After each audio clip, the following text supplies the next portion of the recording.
नमस्कार, मैं हूं रानी चैटर्जी और आप लोगों का स्वागत करती हूं क्राइम चक्र के नए एपिसोड में एक नई कहानी के साथ।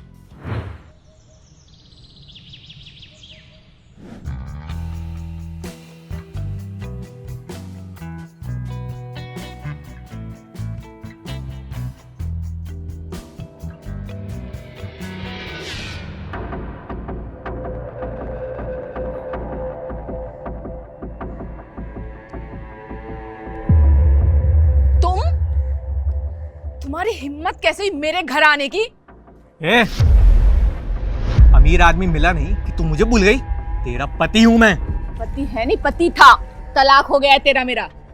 हाँ, तलाक तो हो गया है, पर क्या करूं, तुझे भुलाया नहीं जाता। तो चीज ही ऐसी है और तुझ पे पहला हक सिर्फ मेरा है। कोई हक नहीं है, और अगर आज की बात दिखा ना यहाँ, नहीं तो क्या क्या करेगी? पुलिस को बुलाऊंगी। पुलिस में जाने की सोची भी ना तो तुझे वो तेरे नए आइटम को ना भगवान के पास पहुंचा दूंगा। वहीं लिखवाती रहना कंप्लेंट। तुझे चाहिए क्या? क्यों मेरे पीछे पड़ा हुआ है? मैं ना तुझे सुकून से रहते हुए देख नहीं सकता, और तेरे कारण ही तो मेरी जिंदगी बर्बाद हुई है। तुझे तो मिल गया नया लौंडा, पर मेरा क्या? दफा हो जाए यहाँ से, और तू भी दूसरी शादी कर ले जैसे तूने कर ली। ये औरत, अभी तो मैं जा रहा हूँ। तेरा हिसाब ना मैं जल्दी करूंगा।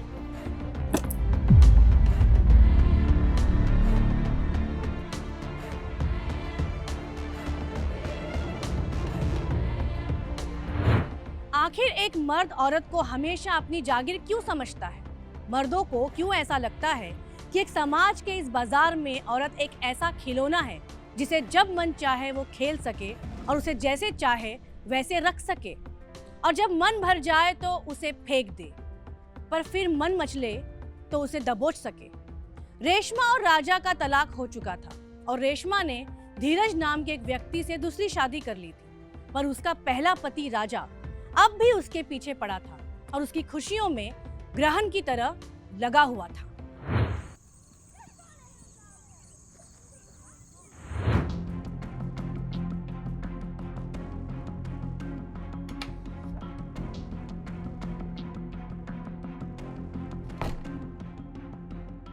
आज फिर लेट हो गया। अरे क्या करे, काम ही इतना है। काम के चक्कर में ना आप मुझे भूलते जा रहे हो। अरे तुम्हें कोई कैसे भूल सकता है? तुम कोई भूलने वाली चीज हो? तो फिर काम में इतना रहोगे तो मेरा क्या होगा? अरे दिन में कमाने के लिए काम, और रात को तुम्हें लुभाने वाले काम। बस यही तो मेरी जिंदगी है डार्लिंग। आज राजा आया था। क्या? वो घर में कैसे घुसा? घर में नहीं, मैं स्विमिंग पूल पे बैठी हुई थी, वहां आया था। उसकी इतनी हिम्मत! दूर क्यों नहीं रहती तुम मुझसे? इसमें मेरी क्या गलती है? वो मुझे परेशान कर रहा था, और वैसे भी मुझे और आपको मारने की धमकी देकर गया है। उसकी ये मजाल! उसका कुछ करना पड़ेगा। उसे तो मैं बाद में देखता हूँ। खैर, आज अपना मूड खराब नहीं करते, उसको बाद में देखते।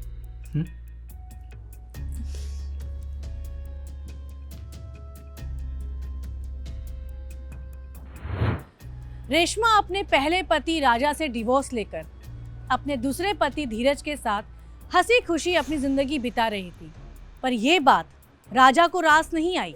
आखिर क्यों इंसान जिसके इतने करीब होता है उसका ही दुश्मन बन बैठता है? जिसके साथ कभी जीने मरने की कस्में खाता है उसका जीना ही मुश्किल कर देता है। क्या यही इंसानियत है? क्या हम इंसान इतने निचले स्तर पर गिरते जा रहे हैं कि हमारी नकारात्मक भावनाएं हम पर ही हावी हो रही हैं?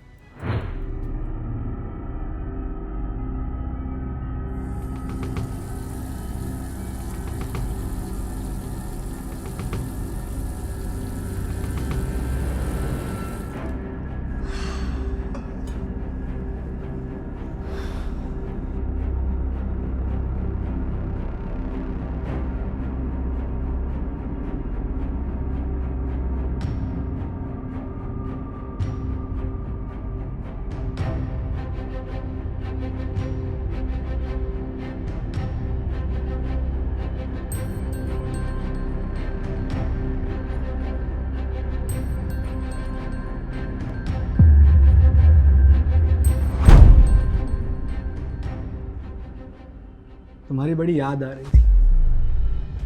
अब क्यों याद आ रही है? जब छोड़ के गए थे तब तो पलट के भी नहीं देखा। वो क्या है ना, तुम्हारे बिना दिल नहीं लगता। देखो, मेरे करीब मत आओ, नहीं तो क्या? बस करो आदित्य। मैं तुझे छोड़ा है, तलाक नहीं दिया, इसलिए अब भी हक है मेरा।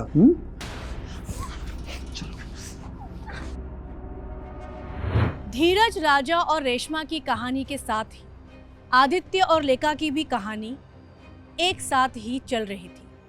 क्या ये सब कहानियां आपस में एक दूसरे से जुड़ी थीं, या ये दोनों कहानियां अलग अलग जुर्म की दास्तानों को अपराध के धागों में पिरो रही थी? आदित्य का यूं अपनी बीवी के साथ जबरदस्ती करना भी एक अपराध ही था, पर शादीशुदा जिंदगी में चार दीवारी के भीतर न जाने कितनी औरतें रोज ऐसी जोर जबरदस्ती को चुपचाप सहन करके आंसुओं की चादर ओढ़े सो जाती हैं।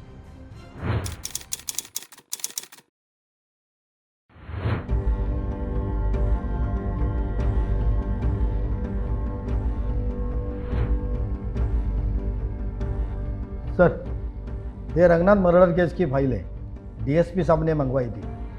ठीक है, रख दो। एसपी साहब के ऑफिस में जाने वाला हूँ, डीएसपी साहब को दे दूंगा।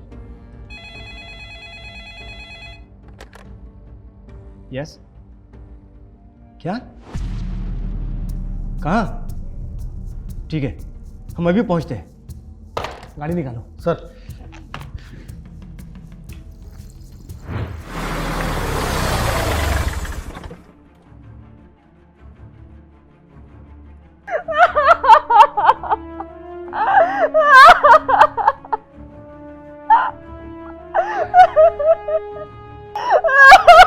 मैडम जी खुद को संभालिए और बॉडी को हाथ मत लगाइएगा, हमें बॉडी को चेक करना है।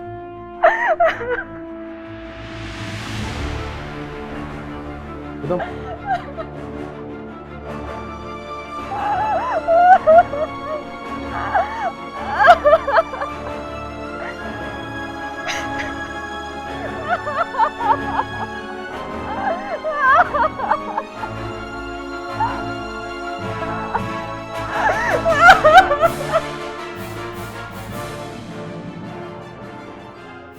सर, शायद सुसाइड है।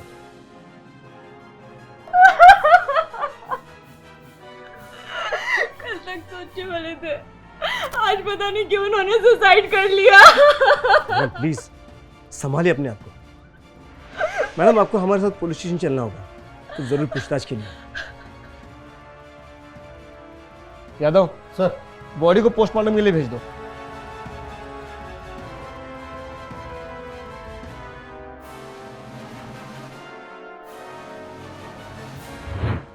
धीरज का यूं अचानक से सुसाइड कर लेना, ये बात हजम करना आसान नहीं है। आखिर क्यों कोई व्यक्ति ऐसे ही बिना वजह सुसाइड कर लेगा? खुद की जिंदगी खत्म कर लेना कोई आम बात नहीं है। इंसान किस हद तक मजबूर होगा जो उसने ईश्वर की दी हुई इतनी अनमोल जिंदगी को खुद से ही खत्म कर लिया? या फिर इसके पीछे कोई साजिश थी? आखिर ये आत्महत्या नहीं है तो आखिर क्या हुआ होगा धीरज के साथ? आइए देखते हैं आगे की कहानी में। रेशमा जी, प्लीज आप शांत हो जाइए। हमें ये बताइए कि ऐसा क्या हुआ था जिसकी वजह से आपके पति को आत्महत्या करनी पड़ी? सब कुछ ठीक चल रहा था। इन्होंने कहा कि इनके कुछ दोस्त आ रहे हैं घर पर पार्टी करने के लिए।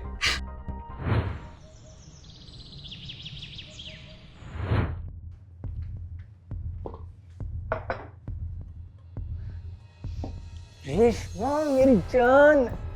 रेशमा, वो क्या है ना कि आज शाम को मेरे कुछ फ्रेंड्स आने वाले हैं पार्टी करने के लिए, तो तुम्हें खामखा डिस्टर्ब होगा। तुम एक काम करो, सुषमा दीदी है ना, उसके घर चली जाओ। जैसे ही पार्टी खत्म होती है और मेरे फ्रेंड्स चले जाएंगे, मैं तुम्हें वापस बुला लूंगा। ठीक है? ठीक है, मैं चली जाऊंगी, आप अच्छे से एंजॉय करना। Okay? Thank you thank you thank you so much.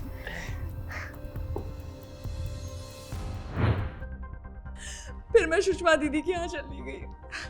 बहुत देर तक इनका कॉल नहीं आया तो मैं वहीं रुक गई। सुबह आकर देखा तो उन्होंने जहर खाकर आत्महत्या कर ली। आत्महत्या करने की कोई वजह, मानसिक तनाव या कोई मसला? जी, मानसिक तनाव ऐसा तो कुछ नहीं था, लेकिन हो सकता है मेरे एक्स हस्बैंड। जी, धीरज से मेरी दूसरी शादी थी। मेरे पहले पति राजा मुझे बहुत परेशान करते थे, फिर मैंने उनको तलाक दिया और धीरज से शादी कर ली। तो ये राजा का आत्महत्या से क्या लेना देना? राजा मुझे बहुत परेशान करता था। इस बारे में मैंने धीरज से भी बात की। धीरज ने कहा कि वो उनसे बात करेंगे। मुझे लगता है कि राजा ने ही मजबूर किया है धीरज को, नहीं तो धीरज कभी आत्महत्या नहीं करते। इस राजा को उठाओ। Yes sir.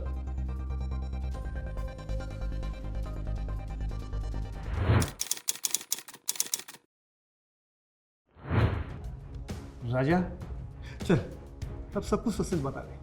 क्या मतलब सर? आप लोग मुझे यहाँ क्यों लाए? मैंने क्या किया है? धीरज को जानते हो? कौन धीरज सर? हाँ सर, वो मेरी पहली पत्नी का दूसरा पति था, मतलब है। था? इसका मतलब तुम पहले से जानते थे कि वो अब इस दुनिया में नहीं है। क्या बोल रहे हैं सर? मुझे कुछ नहीं पता। तुझे हिंदी समझ में नहीं आती क्या? दूसरी भाषा समझाओ क्या? मेरा कहने का ये मतलब था सर, मुझे कोई आइडिया नहीं इस बारे में। आइडिया नहीं था? आए दिन तो रेशमा को परेशान करता था, उसके पति को परेशान करता था, इसके लिए उसके पति ने आत्महत्या कर ली। बोल!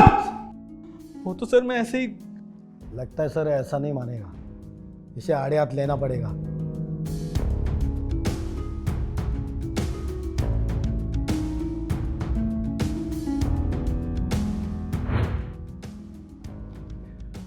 यादव, मुझे ये मामला आत्महत्या का नहीं लग रहा है।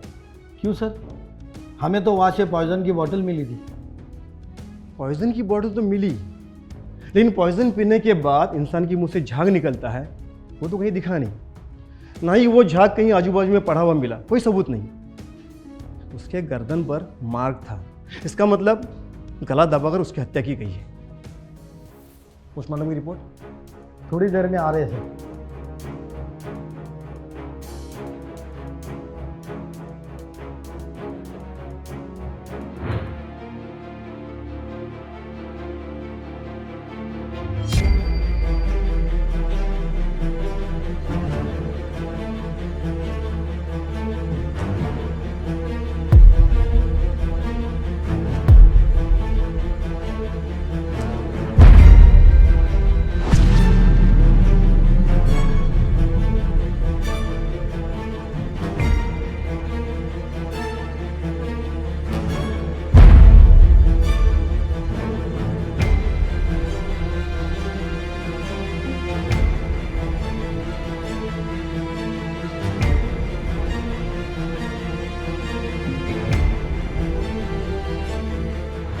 आखिर लेखा ऐसे चुपके चुपके रेशमा पर क्यों नजर रखी हुई थी? आखिर क्या लेना देना था लेखा का रेशमा से? क्या लेखा का संबंध धीरज से तो नहीं था? आदित्य की बीवी होने के बावजूद लेखा कहीं धीरज के साथ नाजायज रिश्तों में तो नहीं थी? या इस मामले का कोई अलग एंगल था? पुलिस को पोस्टमार्टम रिपोर्ट का इंतजार था, तभी ही केस की गुत्थी सुलझ पाएगी। पुलिस को शक था कि आत्महत्या का मामला तो नहीं है, पर बिना सबूत कुछ भी कह पाना ठीक नहीं है। सर, आपका शक सही था। धीरज ने सुसाइड नहीं किया है, उसकी हत्या हुई है। ये देखिए पीएम रिपोर्ट।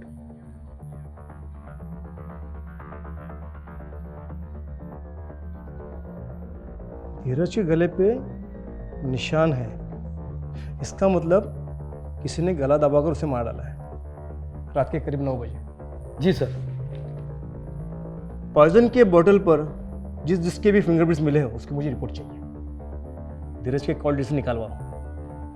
धीरज जहाँ पर रहता था उसके आसपास जितने भी सीसीटीवी कैमरे हो उसकी मुझे फुटेज चाहिए, शायद कुछ सुराग मिले। और ये भी पता करो कि धीरज के घर पे उस रात कौन कौन दोस्त पार्टी के लिए गए थे। ठीक है सर, धीरज के दोस्तों का पता लगा दो।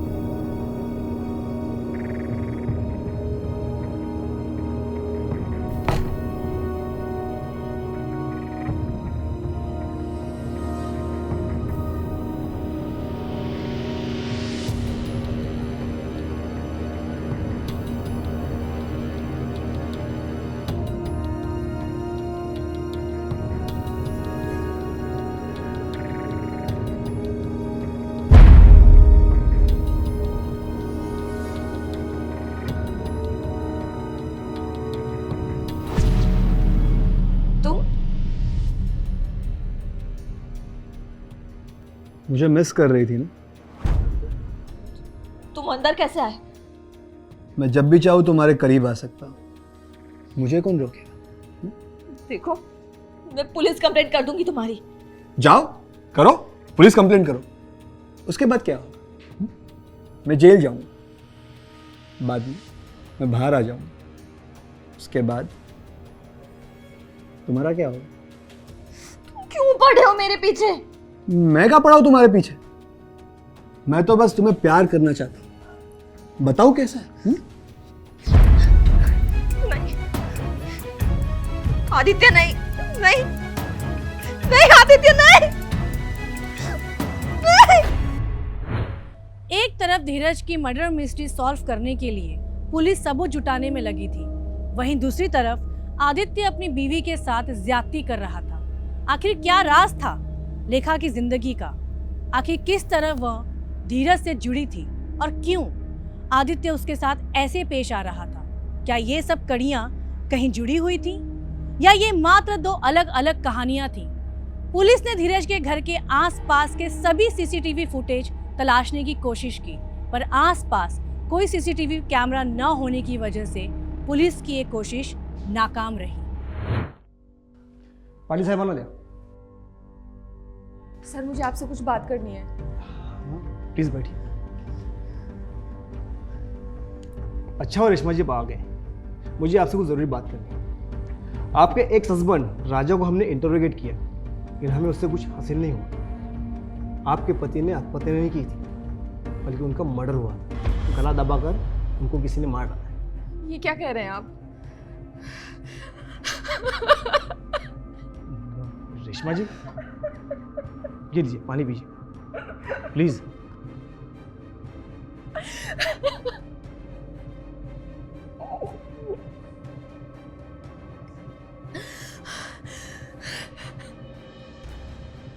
सर मुझे बहुत डर लग रहा है। कल मेरे घर के बाहर एक औरत मुझे छुप छुप कर देख रही थी और जैसे मैं बाहर गई तो वो चोरों की तरह भाग गई।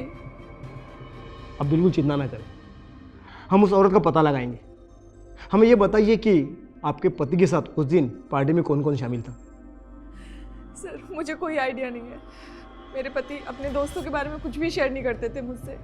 ठीक है, अभी आप जा सकती हैं। जैसे हमें कुछ पता चलेगा हम आपको इन्फॉर्म करेंगे।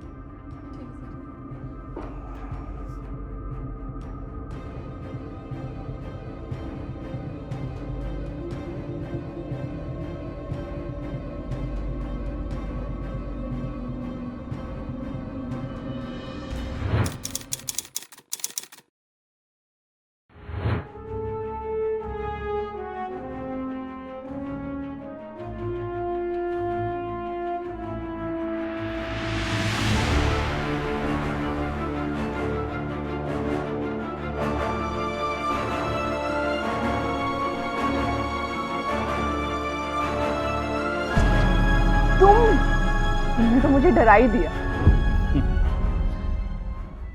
मैं डरने की चीज थोड़ी हूँ, प्यार करने की चीज हूँ। धीरज ने सुसाइड नहीं किया है, उसका मर्डर हो गया। ये बात पुलिस को पता चल गई है। हम सेफ नहीं है यहाँ, हमें भागना पड़ेगा, वो भी जल्दी। ठीक है, कल सुबह होते ही निकल जाएंगे, पर अभी रात तो बीतने दो। बिता लेना रात भी। लॉकअप में इतनी जल्दी क्या है? ना सर चल। अरे सर एक सेकंड सर।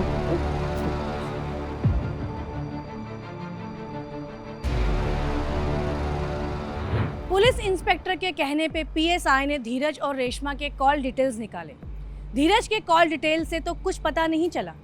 रेशमा की कॉल डिटेल्स में एक नंबर से बार बार बात हो रही थी और मर्डर होने से थोड़ी देर पहले भी रेशमा की उस नंबर पे बात हुई थी।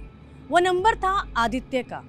काफ़ी कोशिश के बाद धीरज के घर के पास एक सीसीटीवी कैमरा पाया गया, जिसमें आदित्य और रेशमा एक दूसरे से मर्डर के थोड़ी देर पहले ही मिलते पाए गए थे। और इंस्पेक्टर ने जो ग्लास रेशमा को पानी पीने को दिया था, उसके और पॉइजन बॉटल के फिंगरप्रिंट्स मैच हो रहे थे। तभी पुलिस का रेशमा पे शक यकीन में बदल गया। धीरज को क्यों मारा? बोलो। सर, मैं और रेशमा एक दूसरे से प्यार करते थे और रेशमा की धीरज से दूसरी शादी हुई थी और मैं भी अपनी पत्नी से अलग रहता था और हमारे प्यार के बीच में सिर्फ एक ही कांटा और वो था धीरज। उसे मारे बिना हम एक नहीं हो सकते थे। इसलिए उसको रास्ते से हटाने के लिए उस रात हमने उसकी चाय में बेहोशी की दवा मिला दी और जब वो बेहोश हो गया तो आदित्य ने रस्सी से उसका गला घोट दिया। मैंने चाय में बेहोशी की दवा मिला दी है, वो चाय पीकर बेहोश हो गया।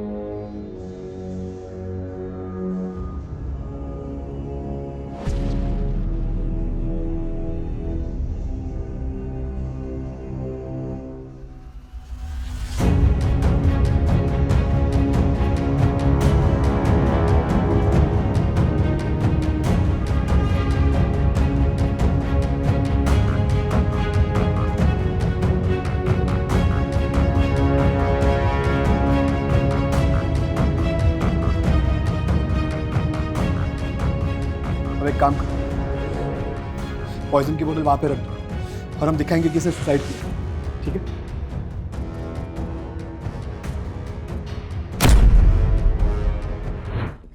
फिर पॉइजन की बोतल हमने बाहर रखी और सोचा कि इसको सुसाइड डिक्लेयर कर देंगे। हलवा है, गुनाह करके उसको छुपाना। मुजरिम कितना भी शातिर हो, कानून से बच नहीं सकता है। तब तुम दोनों इस जेल में अपने पाप की सजा भुगतेंगे।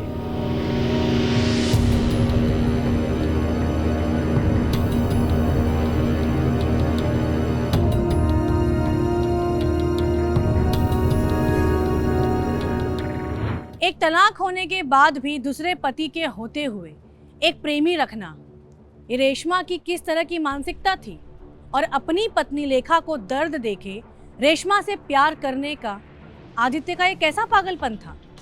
आखिर लोगों को हो क्या गया है? क्या जीवन जीने का यही तरीका है? हमें एक ऐसे समाज का निर्माण करना चाहिए जिसमें हमारे आदर्शों और उसूलों से अच्छाई की महक आए, ना कि गुनाहों की बदबू। और इसी के साथ मैं नानी चैटर्जी विदा लेती हूँ। फिर मिलेंगे क्राइम चक्र के अगले एपिसोड में एक नई कहानी के साथ। तब तक सतर्क रहिए, सावधान रहिए और देखते रहिए क्राइम चक्र। जय हिंद।